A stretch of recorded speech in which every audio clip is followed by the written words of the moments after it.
ETF index mutual funds నేర్చుకుని stock మార్కెట్లో రాణించాలనుకుంటున్నారా? వెంటనే ఈ నెంబర్కి కాల్ చేయండి.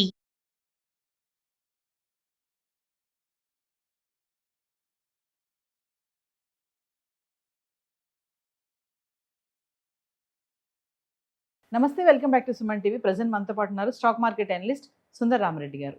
నమస్తే సార్. నమస్తే అండి. సార్, మీరు చాలా వీడియోస్లో చెప్తూ ఉంటారు, పిల్లలకి చిన్నప్పటి నుంచే ఫినాన్షియల్ ప్లానింగ్ నేర్పించాలి, వాళ్ళకి పొదుపు ఏంటి, డబ్బు విలువ ఏంటి, ఇవన్నీ చెప్పాలని చెప్తూ ఉంటారు. ఒక్కసారి ఈరోజు మనము పేరెంట్స్ పిల్లలకి ఈ ఆర్థిక పాఠాలు ఏ వయసు నుంచి నేర్పించాలి, అసలు డబ్బు విలువ చెప్పాలి అంటే చాలామంది పేరెంట్స్ ఏంటంటే పిల్లలకి ఎందుకు డబ్బుల గురించి చెప్పడము, ఎంత ఖర్చు అవుతుందో ఎంత అవుతుందో వాళ్ళకి ఎందుకు అప్పుడే అనేసి కొంచెం చెప్పకుండా ఉంటూ ఉంటారు. పిల్లలకి ఎప్పటి నుంచి నేర్పించాలి, దానివల్ల ఉపయోగాలు ఏంటి అంటే? యాక్చువల్గా తల్లి ఒడే ఫస్ట్ పాఠం అయి ఉండాలండి వాళ్ళకి. అంటే చిన్నప్పటి నుంచే వాళ్ళకి ఇంట్లో ఏం జరుగుతుంది, ఇల్లు గడవాలంటే ఎంత మనీ అవసరం అవుతుంది, అండ్ మనీ ఎలా వస్తుంది, అంటే మనీ ఎలా ఖర్చు అవుతుంది అనే క్లారిటీ ఉండాలి. అదేదో స్కూల్లో వాళ్ళు చెప్తారు, లేదా డిగ్రీకి వచ్చిన తర్వాత, లేదా ఇంటర్మీడియట్ వచ్చిన తర్వాత అకౌంటెంట్స్లో నేర్చుకుంటారు, అట్లా కాదండి. మనీ అనేది చాలా పవర్ఫుల్ థింగ్ అది. అందుకని మనీ మేనేజ్మెంట్ అనేది ఇంటి నుంచే బీన్ అవ్వాలి. ఫస్ట్ ఏంటంటే పెద్దలు సంపాదన అనుకున్న కష్టాన్ని పిల్లలకి తెలియజేయాలన్నమాట. అంటే చాలామంది పేరెంట్స్ వాళ్ళు ఏం చేస్తున్నారో, ఎలాంటి కండిషన్స్లో వర్క్ చేస్తున్నారనేది ఇంట్లో వాళ్ళు తెలియనివ్వరు. డిఫరెంట్ టైప్ ఆఫ్ ప్రొఫెషన్స్ ఉంటాయి. ఇప్పుడు ఎలక్ట్రీషియన్ కావచ్చు, ప్లంబర్ కావచ్చు, ర్యాపిడో డ్రైవర్ కావచ్చు, డాక్టర్ కావచ్చు, లాయర్ కావచ్చు, ఇంజనీర్ కావచ్చు.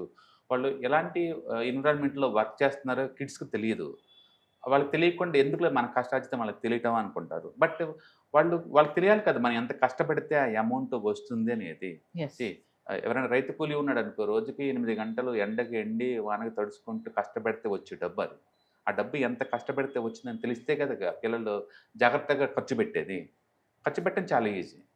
ఒక ఐస్ క్రీమ్ తిన్నామంటే 50 రూపాయలు అయిపోతాయి. బట్ 50 రూపాయలు రావాలంటే చిన్నోడికి ఎన్ని గంటలు కష్టపెడితే అది వస్తుందనే క్లారిటీ వాళ్ళు రావాలి. యాక్చువల్గా ఇంటర్నేషనల్ స్కూల్లో మనం చూసామనుకోండి, చైనా కానీ వేరే కంట్రీస్లో కానీ కిడ్స్కి వాళ్ళ పేరెంట్స్ ఏం చేస్తే డబ్బు వస్తుందో షూట్ చేసుకుని రమ్మంటారు. బట్ మొత్తం స్కూల్లో చూపిస్తారు అందరి ముందు. అంటే హార్డ్ వర్క్ చేయటం అనేది ప్రౌడ్గా ఫీల్ అయ్యే విషయం. అది చిన్నదే పెద్ద సంబంధం లేదు. చాలామంది చిన్న ఉద్యోగాలు అంటే చిన్నతనం అనుకుంటారు. అట్లా ఏం కాదు, ఏదైనా కష్టపెడితేనే వస్తుంది. వాళ్ళకున్న క్వాలిఫికేషన్ పెట్టేసి, స్కిల్స్ పెట్టేసేసి అది వస్తుంది. లో స్కిల్ ఉన్నప్పుడు లో శాలరీసే వస్తాయి, హై స్కిల్ ఉన్నప్పుడు ఎక్కువ డబ్బు వస్తుంటుంది. అందుకని వాళ్ళ పేరెంట్స్ మొత్తాన్ని వాళ్ళ డిఫరెంట్ ప్రొఫెషన్స్ మొత్తం షూట్ చేసుకుని చూపిస్తారు కిడ్స్కి. అది చూసినప్పుడు వాళ్ళ కష్టార్జితం వీళ్ళకి అర్థం అవుతుంది అనమాట. వాళ్ళు ఎంత కష్టపడుతున్నారు మనీ తేటం కోసం ఆ విషయం అర్థమైంది. ఆ కష్టార్జితం ఏంటి, ఎలా కష్టపడితే మనీ వస్తుందని కిడ్స్ తెలియదు అనుకోండి, వాళ్ళు ఏ కోరికలను కోరతారు. నాకు కారు కావాలంటాడు, బైక్ కావాలంటాడు, ఇంకోటి కావాలనుకుంటాడు. బట్ ఎంత అమౌంట్ ఖర్చు పెడితే అది వస్తుందనే విషయం రాదు. మనం వీడియోలో అక్కడక్కడ చూస్తుంటాం, వాళ్ళ పూలన్నీ ఆమె బతుకుతూ ఉంటుంది, వాళ్ళ అబ్బాయికి యాపిల్ ఫోన్ కావాలంటాడు. ఒక యాపిల్ ఫోన్ 1 lakh, అది ఆమె జీవితకాలం సంపాదన అది. ఓకే, చూసినప్పుడు బాధ అనిపిస్తుంది, ఇలాంటి కిడ్స్ ఉంటే లేకపోతే అన్నట్టు అనిపిస్తుంది. అందుకని పేరెంట్స్ వాళ్ళ రెస్పాన్సిబిలిటీ అది. కిడ్స్కి అసలు డబ్బు ఎలా వస్తుంది, వాళ్ళకి ఏం చేస్తే వస్తుంది అనేది వాళ్ళకి తెలియాలి. అప్పుడు వాళ్ళు రైట్ ప్రొఫెషన్ చూస్ చేసుకుని చిన్నప్పుడే కోరికగలుగుతుంది అనమాట. మనం ఎంతప్పటికీ బాగా చదువుకో జాబ్లు వస్తాయి అంటే, బాగా చదివితే ఎలాంటి జాబ్లు వస్తాయి, ఏమొస్తే వాళ్ళకి తెలియదు కదా. అందుకని పేరెంట్స్ రోల్ మోడల్ అనమాట. ఫస్ట్ వాళ్ళు ఏం చేస్తున్నారో తెలిస్తే వాళ్ళు అది చేస్తే బాగుంటుందో లేదని కంఫర్ట్గా ఫీల్ అవుతారు. కాబట్టి రూపాయి ఊరికే రాదు, ఎంత కష్టపడితే వస్తుందనే విషయాన్ని పిల్లలకి క్లియర్గా చెప్పాలి. వాళ్ళు చూపించాలి మనకి వర్క్ ఎన్విరాన్మెంట్ కూడా. దాన్ని బట్టి వాళ్ళకి అర్థం అవుతుంది అనమాట, డబ్బు ఖర్చు పెట్టచ్చా లేదనేది. రెండోది, అవసరాలు వేరు, కోరికలు వేరు. రోజుకి 3 సార్లు మనం అన్నం తింటాం, అది అవసరం. ఈరోజు మంచి సినిమాకి వెళ్ళాలి, అది కోరికలు పోస్ట్పోన్ చేసుకోవచ్చు, అవసరాలను పోస్ట్పోన్ చేసుకోకూడదు. ముందు అవసరానికి మోయినంగా డబ్బు వస్తుందో చెక్ చేసుకోవాలి. అవసరాలకే సరిగ్గా డబ్బు లేని ఫ్యామిలీస్ వాళ్ళు టూర్లకి, ఏదైనా పెద్ద పెద్ద లగ్జరీ వస్తువులు కొనాల్సిన అవసరం లేదు. బట్ ఆ కిడ్కి ఏం తెలుసు, ఆ ఏజ్ కంటే పేరెంట్స్ చెప్పాలి.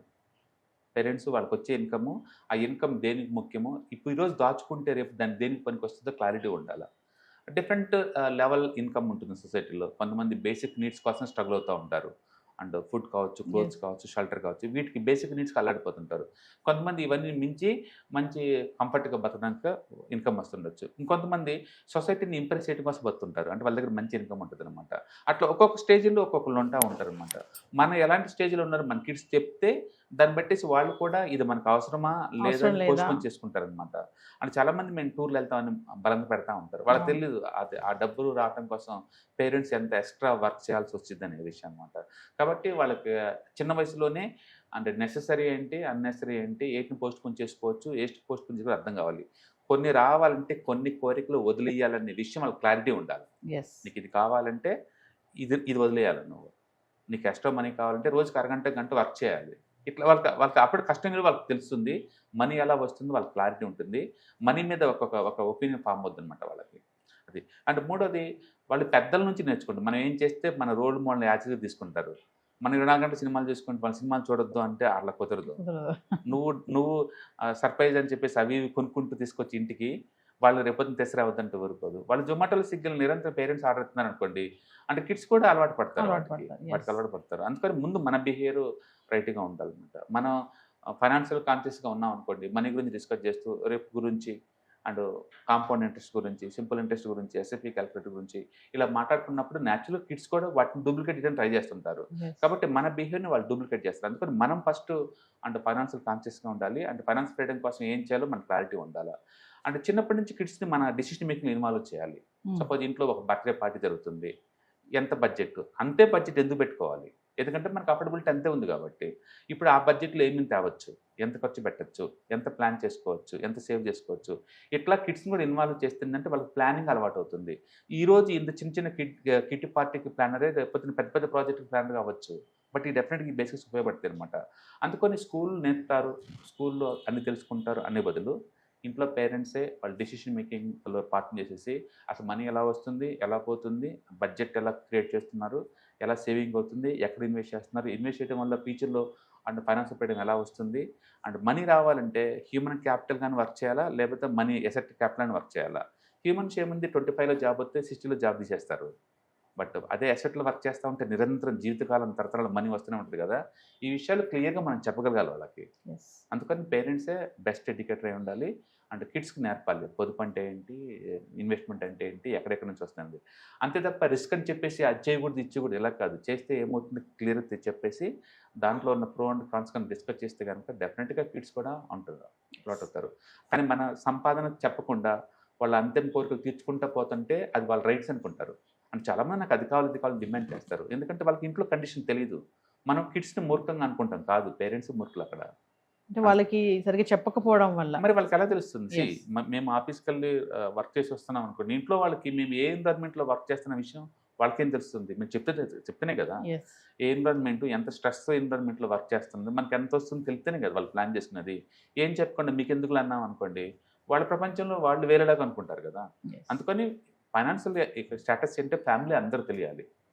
సేవ్ చేస్తే నెక్స్ట్ మన జీవితంలో ఎలా మారితే వాళ్ళకి తెలియాలి. ఫ్యూచర్‌లో మనీ ఎలా ఫ్లో అవుతుందో వాళ్ళకి అర్థం కావాలి. బడ్జెట్ చేయడం ఎలా అర్థం కావాలి. చిన్న చిన్న కోరికలు పోస్ట్‌పోన్ చేసుకుంటే నెక్స్ట్ ఏం జరుగుతుందో తెలియాలి. కాబట్టి ఇంట్లో అన్నీ డిస్కస్ చేసుకోవడం ద్వారా వాళ్ళకి చేయొచ్చనమాట. అందుకని డబ్బు ఊరికే రాదు. ప్రతి రూపాయి ఎంత హార్డ్ వర్క్ చేస్తేనే వస్తుంది. దాన్ని సేవ్ చేసి ఇన్వెస్ట్ చేయడం వల్ల ఎక్కువ మనీ అవుతుంది. ఆ మనీ వీళ్ళ కోసం అనే విషయం వాళ్ళకి అర్థం కావాలి. వాళ్ళ భవిష్యత్తు కోసం అనేది.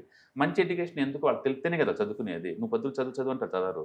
బట్ చదివితే ఏం జరిగిందని చెప్తే వాళ్ళు క్లారిటీగా వాళ్ళు దాన్ని ఇష్టపడుతూ నేర్చుకుంటారనమాట. అందుకని ఇట్స్ పేరెంట్స్ రెస్పాన్సిబిలిటీ వాళ్ళని ఫైనాన్షియల్ కాన్షియస్‌గా వాళ్ళు నేర్పడం అండ్ ఇంట్లో ఏదైనా పార్టీలు జరుగుతున్నప్పుడు ఇన్వాల్వ్ చేయడం, బడ్జెట్, ప్లానింగ్ అండ్ ఖర్చులు వీటిని తగ్గడం ఇవన్నీ కూడా.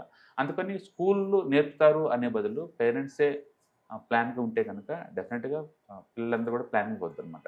సేవింగ్ హ్యాబిట్స్ అలవాటు అవుతుంది. వాళ్ళు కూడా కొంచెం బ్యాంక్ ఓపెన్ Kiddie చేస్తారు. అమౌంట్ పెంచుకుంటా పోతారు. వాళ్ళలో ఉన్న బీట్ ఏంటంటే కాంపౌండ్ ఇంట్రెస్ట్‌గా అది perfect age. At the age of baby పుట్టినప్పుడు నెలకు ₹1000 వాళ్ళకి వేస్తే చాలు. 25 ఏజ్ లోపల 60-70 లక్షలు ఈజీగా వెల్త్ క్రియేట్ అవుతుంది. ఒకేసారి అంటే చాలా కష్టం. వాడిని కూడా ఇన్వాల్వ్ చేసామనుకోండి, వాడికి ఎంత మనీ వస్తుందో తెలిస్తే ఆ కాన్ఫిడెన్స్ వేరే లెవెల్‌లో ఉంటుంది. కాంపౌండ్ ఇంట్రెస్ట్ ఎలా వర్క్ చేస్తూ అర్థమవుతుంది. మనీ ఎలా గ్రో అవుతుందో అర్థమవుతుంది. వాళ్ళు కూడా రేపొద్దున వాళ్ళ పిల్లల కోసం వాళ్ళు వర్క్ చేస్తారనమాట. అందుకని పేరెంట్స్ బిహేవియర్ పర్ఫెక్ట్‌గా ఉండాలి. కిడ్స్ వాళ్ళని రిఫ్లెక్ట్ చేస్తూ ఉంటారు. కోరికలు, అవసరాలు క్లారిటీ ఉండాలి. అవసరాలు నెసెసరీ వాటి పోస్ట్‌పోన్ చేసుకోలేం కాబట్టి ఆ విషయం తెలియాలి. అండ్ మనీ ఊరికే రాదు. అది ఎంత కష్టపడితే వస్తుందనేది మనకి క్లియర్‌గా ఫ్యామిలీలో ప్రతి ఒక్కరికి తెలిసి ఉండాలి అది. అప్పుడే వాళ్ళకి తెలుస్తుందన్నమాట అది.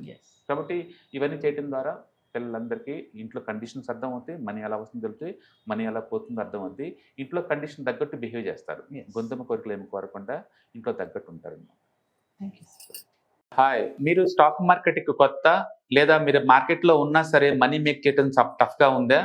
అంటే స్టాక్ మార్కెట్‌లో ఎన్ని సంవత్సరాలు ఉన్నా సరే ఇంకా బ్రేక్ ఏం రావట్లేదా? లేదా మీరు పెద్ద మొత్తంలో స్టాక్ మార్కెట్‌లో మెయింటైన్ చేయాలనుకున్నారా? మీ పొజిషన్ ఏదైనా అయి ఉండొచ్చు. స్టాక్ మార్కెట్లో కనుక లాంగ్ టర్మ్లో మనీ మేక్ చేసుకోవాలనుకుంటే షార్టెస్ట్ పాసిబుల్ వే అంటే ETFs, index funds, mutual funds ద్వారా లిటిల్ బిట్ ఈజీగా ఉంటుందన్నమాట. కాబట్టి మీకు ఎవరికైనా ఇంట్రెస్ట్ ఉందంటే ETFs, index funds and mutual funds నేర్చుకోవడానికి ఇది బెస్ట్ పాసిబుల్ వే ఏంటంటే ETFs, index funds and mutual fund course. ఇది ఎవ్రీ మంత్ వీకెండ్స్ లో సాటర్డే, సండే, మండే ఇలా 3 రోజుల్లో daily 2 hours totally 6 hours program ద్వారా నేర్పడుతుంది. ఇంట్రెస్ట్ ఉన్న పార్టిసిపెంట్స్ కింద స్క్రోల్ అవుతున్న నెంబర్స్ ని కాల్ చేయడం ద్వారా లేదా రిజిస్టర్ చేసుకోవడం ద్వారా మీ సీట్ ని బుక్ చేసుకోవచ్చు.